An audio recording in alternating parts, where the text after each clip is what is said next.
Welcome back. We take up Pop's story in the midst of a battle on Gallipoli. Now remember, Pop had been a Londoner and only knew the English countryside before he arrived in Australia in 1913. Once here, he fell in love with the freedom and adventure of travelling with his mate Fonce through the western reaches of New South Wales, through Moree, Goondiwindi, heading to Brisbane. They'd bought a horse and a sulky, hobbles, a horse bell for his neck, and supplies for a trip overland, camping beside streams and passing through a lot of small villages. He says the roads were just tracks cut through the bush, winding around hills. There was no grading or metalling of any description. Within the year, he's landing on the shores of Gallipoli in the middle of a fierce battle. And I'll let Earl take the story up from here. I remember jumping out of the boat as soon as it hit the beach. I was lucky I was as near the front of the boat and only went down to my waist.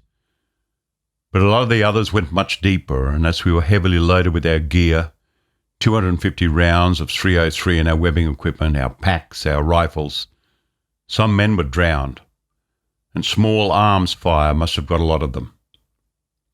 We scrambled up the beach and an officer shouted, "This way, men, fix bayonets and up you go." The terrain was very hilly and mountainous. I don't know how we got up, but we did. The Turks played dead in some cases and shot us from behind. I don't remember seeing a machine gun, but it was just small arms fire and an occasional shrapnel shell. We passed a lot of dead and wounded Turks and Australians. We made the front line about halfway up. It was very steep and the going was tough. And as we neared the top, opposition was more intense and our losses much greater. But we were continually strengthened by troops coming from behind us. We were all mixed up, men from different battalions, etc. We eventually reached the top, where we were halted for a bit until our line was strong enough to advance again. There were dead and wounded everywhere. We advanced all that day, and all I got was a whack in the left knee, which bled a lot, but was not serious. At about the afternoon sometime, we started to dig in, but the Turks came at us again and we were forced to advance again so as to mop them up. We were fighting through an olive orchard. A Turk jumped out from behind a tree and rushed at me to bayonet me. I must have pushed the bayonet up because it caught me just above the left eye. I didn't know it at the time, but Teddy Miller shot him and he fell on me and I fell under him.